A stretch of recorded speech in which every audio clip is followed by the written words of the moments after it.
Hey, I'm Nick Kalikas. Welcome to the show where you get first look at the latest odds before they hit the sports books. And I'm Miguel Iturrate. This is the place for a unique look at MMA from a gambler's perspective. And this is MMA Oddsbreaker.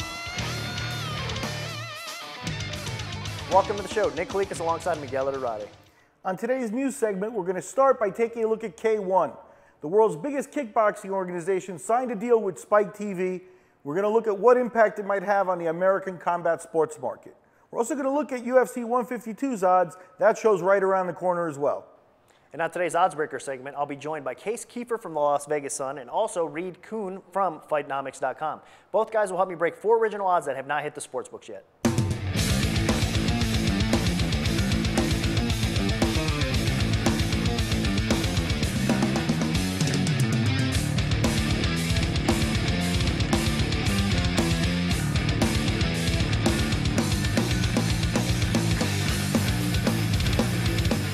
Recently in the news, K1, the world's biggest kickboxing organization, ran a show on American soil. They're going to be on Spike TV. Nick, the question is, are we going to start taking K1 and kickboxing at the books?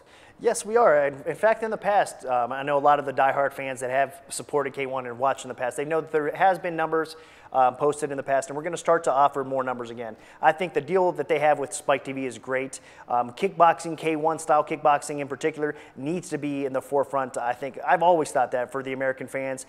They need to fill out their roster with a lot of fresh talent. I think they're going to do that. I think they're approaching the marketing right, so I'm very excited to see K1 kind of make a resurgence here, and I think they have a good opportunity to make an impact on the U.S. market. So we'll definitely see some K1 odds start hitting the sports books more often now since they are on Spike TV. I love it.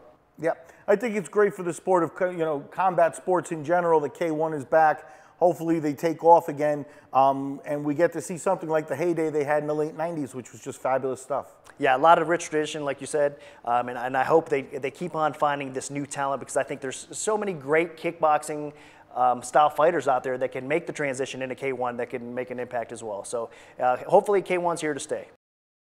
Well, Nick, we got UFC 152 also coming up right around the corner, and we had some real steep odds on that show. Let's take a look and review. Where are we now? Well, starting off with the headliner, Jon Jones is still coming in around -905 at DSI, comeback on Belfort +605. In general, across the board, from what I've seen from other places, other sports books as well, it looks like there's a little bit more action coming in on Vitor Belfort over Jon Jones. I mean, it's such a steep price that people are not going to lay the favorite side. Maybe put him in a parlay when parlays do open up. So you'll see the action probably come in a little bit more towards Jones and that type of style with more parlays. So the books, believe it or not, are probably going to be pretty even when that fight does occur. The other fights have been staying pretty steady. Benavidez still about a 3-1 favorite over Demetrius Johnson. I still feel that the line is a little bit high. It's going to be far more competitive than the line indicates. The sportsbooks are indicating two-way action right now in that particular fight.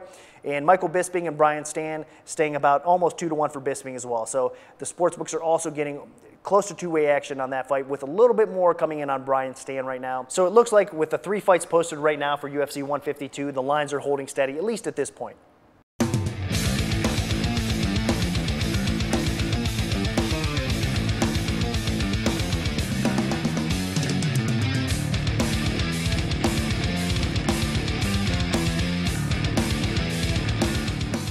All right, let's get things started with today's Oddsbreaker segment. Let me introduce both of our guests. First, he's a sports journalist and also the lead MMA writer for the Las Vegas Sun, Keefer. Welcome back to the show. Thanks a lot, Nick. Always enjoy coming on the show. Also joining us today, making his MMA Oddsbreaker debut, is the fight scientist, Kuhn from Fightnomics.com. welcome to the show. Thanks a lot, guys. Thanks for having me. All right, both of you guys are familiar with how the show works, but for those out there that do not, our sponsored sportsbook, BetDSI.eu, has donated a $5K bankroll to both guys. Now, I've selected 4 fights today. They get to wager $500 either on the favorite or the underdog. Now, the bonus fight does not apply with the bankroll. We're going to get started here with the first fight. It comes to us from Strikeforce, November 3rd, 2012. It's a title fight between Luke Rockhold and Lorenz Larkin. Let's get going with Case first. Case, I'm going to open up the champ as a steep favorite. Rockhold's going to come in -450. The comeback on Larkin is going to be +300. Now, Larkin is a worthy opponent. Are the odds a little off here? I don't think the odds are off. I think they're just right about on. I like Lorenz Larkin a lot. The guy's an entertaining fighter, an engaging personality, but I just wish he could have a little more time before he's already thrown into a middleweight title fight. I wish he could fight once or twice more. I mean, he just dropped to the weight. I know that's not really a luxury they have in Strikeforce right now, but I look at his biggest advantages in most of his fights, especially at 185, are his size and his athleticism. Luke Rockhold, as we all know, is just gigantic for the middleweight class. He's not really going to have a size advantage in this fight. And Luke Rockhold also athletically is one of the best guys you're going to see at that weight in MMA. So I feel like he really negates some of Larkin's possible advantages here, and I would probably have to lay it, even though it's such a big price. I'm pretty confident Luke Rockhold is going to win in Oklahoma City. Okay, great stuff from Keefer there. He is going to take Luke Rockhold minus 450. It's going to be $22.50 to win $500. Now let's throw it over to Reed. Reed, do you agree with Case on this fight? Well, I agree with him on a lot of points, actually. Rockhold is very impressive. He's been in the cage with two really well-rounded grapplers, Tim Kennedy and Jacare, and he's survived that for 5 rounds. So it's impressive, but what does not impress me is the accuracy of his striking. He throws a lot of high-volume combinations. Statistically, he outstrikes his opponents more than 2 to 1. And so really there's an opening here for someone who can counter-strike with him. And I think Lorenz Larkin might be that guy. So the price is definitely in one direction, but it was enough for me to bite, and I'm willing to take a flyer on Larkin here. Okay, so Reed is going to go with the plus 300 underdog money on Larkin. It's going to be $500 to win $1,500. Now, hopefully it's a competitive fight. It is a steep price. Larkin's a very talented fighter, and Rockhold's very talented as well. We'll see how it all unfolds November 3rd. Okay, let's move on to the second fight from today's Oddsbreaker segment. It comes to us from UFC on FX6 in Australia. It's the headlining fight between Hector Lombard and Rousimar Palhares. Now, guys, this is a very interesting fight. Difficult fight to really set an accurate line on. We're going to get started with Reed first. I'm going to open up Lombard as a favorite, minus 2.5 to 1. So minus 250 for Hector Lombard. The comeback is going to be plus 190 on the dog Palhares. Give me your take and give me your bet. I think Lombard is a justifiable favorite here. It's an interesting matchup because you have two guys who both have black belts in both judo as well as jiu-jitsu, but I think everyone would agree that Palhares wants to get this on the ground, and Lombard is willing to stand and trade. Lombard's striking does appear to be superior. They're both short, powerful guys. I think he's got the judo base to fight off the early takedown attempts, and if Palhares goes for the leg and doesn't get it, he has been exposed before. Nate Marquardt knocked him out that way. So did Alan Belcher. So I'm leaning Lombard in this one. I think he has more ways to finish this fight. Okay, so Reed is going to go with the favorite here. It's going to be $1,250 to win $500 on Hector Lombard. Let's throw it over to Case Keefer. Case, what do you think about this fight? Well, I agree with Reed. I think if you say overrated middleweight, the first person a lot of people think of is Hector Lombard, but I actually disagree. The first person I kind of think of is Palhares. Look, I mean, the guy, he has a lot of wins, but if you look, every time he's ever faced a guy that's, above average, in my opinion, and hasn't been able to slap on a leg lock, he gets outclassed in other areas. And I feel like, Hector Lombard obviously is good enough to stop the takedown. He's never been submitted, so I think that Lombard will wear him down here. But I will say, I think this was a really sharp line, Nick. It was high enough to where I almost didn't want to lay it with Lombard, but in the end, I just really favor Lombard in this fight, so I got to lay the price. Okay, so Case is also going to lay the juice at minus 250. It's going to be $1,250 to win $500 on Hector Lombard over Palhares. So both of our experts agree it's going to be a difficult night for Palhares. Bad matchup. We'll see how it plays out on UFC on FX6. All right, time for the third fight. Now, we're going to stick to the UFC on FX6 card. It's a matchup between the Ultimate Fighter Australia coaches, Ross Pearson and George Sotiropoulos. Guys, another tricky line to set here. It should be a competitive fight. We're going to start things off with Case Keefer. I'm going to open up the hometown favorite, Sotiropoulos. Very slight favorite. Minus 145 is going to be the number. The comeback on Pearson is going to be plus 115. Case, give me your take and give me your bet. Yeah, another really tough fight to pick. There's certainly some things about George Sotiropoulos here not to like. Obviously, he hasn't fought very much. He's been injured, hasn't been active, and our last memory of him is getting knocked out pretty brutally by Rafael dos Anjos. The thing is, though, I don't think Ross Pearson has the power to knock out George Sotiropoulos, and I mean, the guy just went down to 145 to kind of escape fighting some of these bigger opponents. Now he's back up there. I think Sotiropoulos is just big and strong enough to make this into a grappling match. And I think if he does that, I think Pearson can make a mistake. And I really think Sotiropoulos could finish him. I told myself if I could get Sotiropoulos at under minus 150, I'd take him. So it looks like that's where the line fell. So I'll take George Sotiropoulos. All right, a lot of great points made by Casey. He is going to go with a slight favorite. It's going to be $725 to win $500 on Sotiropoulos over Pearson. Let's throw it over to Reed. Reed, do you agree with Case on this fight? Well, this is the biggest striker-grappler mismatch that we have to discuss today. I could definitely see it going that way with Sotiropoulos finding a way to get this to the ground and submitting Ross Pearson. But one statistic we haven't discussed is the age differential. There's an 8-year age discrepancy here. Sotiropoulos is now 35 years old. He's had a few knockouts of recent. And when there's an 8-year discrepancy like that, the younger fighter wins about 2/3 of the time. And Ross Pearson does have the hands to do it. His striking statistics are very, very good, especially at lightweight where the fighters are harder to find, or featherweight as well, harder to hit. And Sotiropoulos has not had very good striking statistics. So where a few years ago I was always leaning towards the grappler, I think the game has evolved enough. These guys have gotten good enough defense. I'm giving Ross Pearson a chance here for the win.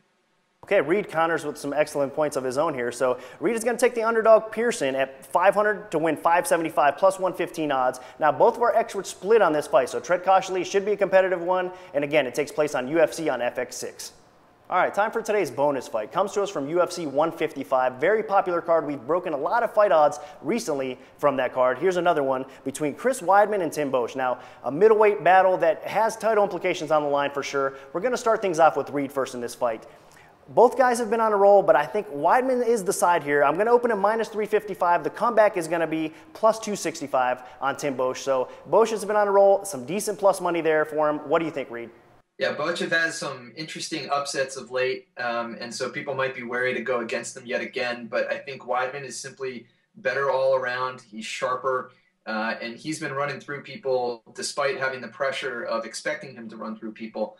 So I can't imagine that he's going to make any big mistakes. He's already faced some pretty good competition, and I think the conditioning could be the difference in the later rounds. This might go all the way, 3 rounds. Both these guys are extremely tough. I don't see them getting finished easily, but I think Weidman has the better ability to control it for all 3 rounds. So I'm going with Weidman. Okay, despite the minus 355 odds, Reed is going to take the juice. It's going to be $17.75 to win $500 on Chris Weidman over Tim Boetsch. Let's throw it over to Case. Case, what do you think? I got to agree. You know, I know a lot of people would never lay a price this big or say they wouldn't, but I think there's even value here on Chris Weidman. I'm really high on the guy. I have been ever since he came to the UFC. I think he's really going to run over everyone until he finally gets that middleweight title shot. If you look at this fight, I just don't see where Tim Boetsch has an advantage. I think Weidman is, you know, not only faster but stronger and obviously a much better wrestler. I just really think Chris Weidman's not going to have much trouble here. He might not finish him as quickly as what we've seen his last few fights, but I got to go with Chris Weidman. No way I could take Tim Boetsch here. Okay, so Case is also going to lay the juice, minus 355. It's going to be $17.75 to win $500. Chris Weidman over Tim Boetsch. Now, both of our experts do agree Weidman defeats Boetsch at UFC 155. Stay tuned for what Miguel and I have to say during our odds adjustment segment. All right, guys, excellent job on today's Oddsbreaker show. Now, usually before we let you go, I do let you guys say a few words, plug your website. So we'll get started off with Case. Anything you'd like to say to the fans out there before we let you go, Case? Yeah, just follow me on Twitter at Case Keefer, or you can check out my work at LasVegasSun.com. We have a bunch of MMA coverage, and stop in and read some Las Vegas news as well if you're interested in that. All right, Reed, you did a fantastic job making your MMA Oddsbreaker debut. What about you? Anything you'd like to say to the fans out there before we let you go? Oh, well, first of all, thanks for having me on the show. It was a blast. And secondly, if you're interested in stats and science of MMA, feel free to follow me on Twitter at Fightnomics or check out my blog, Fightnomics.com. And my work is sometimes published in Fight Magazine, Cage Potato, and SureDog. So thanks to all of them. All right, we'll see both of you guys down the road.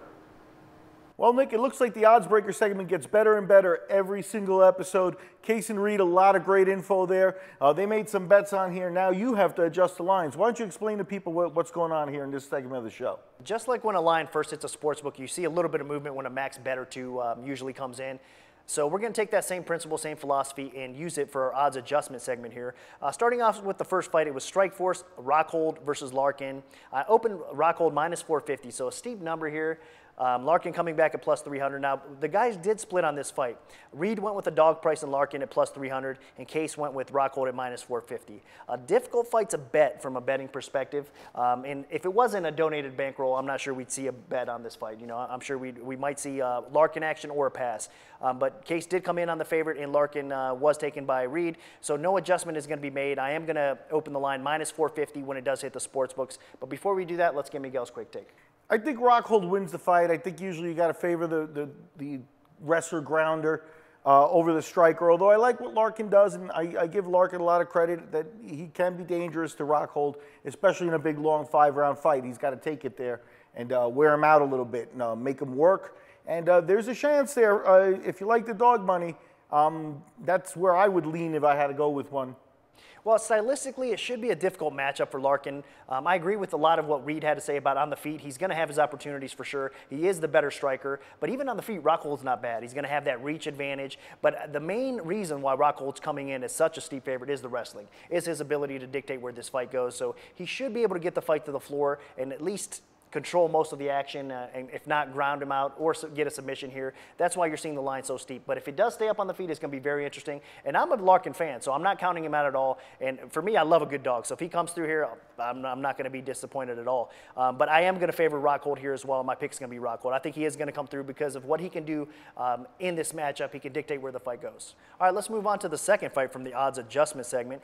Comes to us from UFC FX6, another middleweight clash, but this time between Palhares and Hector Lombard. Now, I opened Lombard as a decent favorite, minus 250. The comeback on Palhares was plus 190. Both of our guests did take the juice. They laid minus 250 coming in on Hector Lombard to knock out Palhares, basically. So I am going to have to adjust it. I think the betting public's going to probably come in that way as well. I'm going to move the line only 10 cents, minus 260 now, plus 200 is going to be the comeback on Palhares when it does hit bet DSI. Before we do anything else, let's get Miguel's take. Well, it's a good fight. It's an interesting fight. Lombard, very hyped coming into his UFC debut, and he laid an egg. I mean, basically fought a terrible fight. People do expect a lot out of him, though, and I think Rousimar is the right opponent. Rousimar has a tendency to be aggressive. Coming at him and going right at Hector Lombard, I think, is a tough proposition. I think Hector does get the knockout. There's also the fact that Hector's fought in Australia before, has some ties over there, so it's kind of like a home field advantage in secret, too. A lot of good reasons to pick Lombard in this fight. Yeah, Australia is a second home for Lombard, let's face it. So the UFC basically gave him a hometown fight. They want him to win this fight. I think that Joe Silva and these guys are basically almost giving him a gimme, even though Palhares isn't really a gimme, because if he does get the fight to the floor, we know how dangerous he is. He's one of the most dangerous submission artists in the game today, so you don't want to fiddle around with him too much. But I do think it's almost that type of matchup that they're feeding Palhares to Lombard to make him have that impressive knockout victory. We'll see if it unfolds, but I did adjust the line because I do think the betting public's going to come in that way too. Well, let's go ahead and adjust the third fight. Sticking with the UFC FX6 card, the Ultimate Fighter Australia coaches. It's a battle between lightweights this time. Ross Pearson versus George Sotiropoulos. A competitive fight. I opened it a competitive line. George Sotiropoulos is only a minus 145 favorite. The comeback was plus 115 on Ross Pearson. Now, both of our guys did split on this fight. I'm not going to touch it. I'm not going to adjust the line. I'm going to let it go. Minus 145, it is going to hit DSI at. Let's get Miguel's quick take on this one. Nice, tense fight. We're going to get to know the guys on the show a little bit better than we do now. It'd be interesting to see the psychology there and how they play out, and maybe you know, if one becomes a big favorite, the line gets adjusted. I think it's open right, spot on. It is a competitive fight. Both guys really, really need a win. I'm gonna side with Pearson on this one. Yeah, I don't blame you. I think that it is tempted to take the dog money here. I'm a little split going back and forth on this fight. I think Sotiropoulos, if he comes in with a good game plan and his chin holds up, he could win this fight. He could either win by decision, he could win by submission. He's the more well-rounded, more talented of the two fighters. But Ross Pearson, if it stays on the feet, he should have a decent advantage. I think he's a little bit underrated. The guy's tough, man, and he's tough as nails. But you do have to favor a little bit more George Sotiropoulos in this fight, and that's why you're seeing him come in as a slight favorite. We'll see what the betting public does with this fight. All right, let's move on to the bonus fight from today's odds adjustment segment. Comes to us from UFC 155, another middleweight clash, this time between Chris Weidman and Tim Boetsch. Now, with all the hype surrounding Chris Weidman coming off that very impressive win over Mark Munoz, I knew I was going to have to open up the odds kind of steep on this fight, even though Boetsch has been on an impressive ride himself recently. The odds hit the sports books, or hit the show, I should say, at minus 355, comeback plus 265 on Boetsch. Both of our guests, both of our experts did come in on the favorite side. So they didn't hesitate. They think Chris Weidman is the side, minus 355. I'm going to have to adjust the line, even though it is a steep line. Are we disrespecting Boetsch here? I'm going to move the line now to minus 375. The comeback Boetsch is going to be plus 285. What do you think, Miguel? You know, I like the underdog in this one. I like Boetsch. He's got a little bit more experience.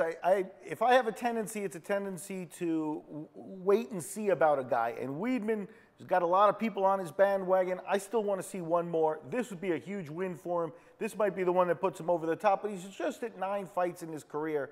And I think, you know, people are talking title fights and things like that. And I think it might be a little premature. I want to see one more win out of him. I would bet the dog money on this one because Boetsch has looked good. And the bottom line is whether you criticize him over the Lombard win or not, he came in with a game plan. I think that he's starting to develop that next level, and he will be an excellent test for Weidman. I'd go with the dog on this. Yeah, it's hard to lay the steep price here, but I do see why the guys went with a minus 355 here. I think, again, stylistically, it should be a bad matchup for Boetsch. Boetsch is a tough guy. Like you said, he's more experienced here as well. He's got a lot of power, so I wouldn't be shocked. I would hesitate personally to lay the juice right now. I think the line's about right. I would just stay away. I wouldn't bet the dog or the favorite here. And I'm sure the guys would agree. If it came out of their pocket, again, BetDSI is donating this bankroll. I'm not sure if they would just quickly lay their money on that minus 355 line. But I think the betting public might. I mean, Weidman has a lot of hype, like we said, coming in. He's very well-rounded. He should be able to dictate where this fight goes, even though Boetsch has a wrestling background as well. So he has all the advantages here, has all the hype coming in. So Weidman is going to hit the books at minus 375. The comeback on Boetsch is going to be plus 285. Well, that's it for another episode of MMA Odds Breakers. I want to thank our guests, Case Keefer and Reed Kuhn. Great information during the Odds Breaker segment. And you can look for the odds that Nick is breaking right here to start popping up at the sport books throughout the coming week. Also, make sure you check out our website, MMAOddsbreaker.com, and follow us on Twitter at MMAOddsbreaker. For Miguel Iturrate, I'm Nick Kalikas saying until next time, enjoy the fights.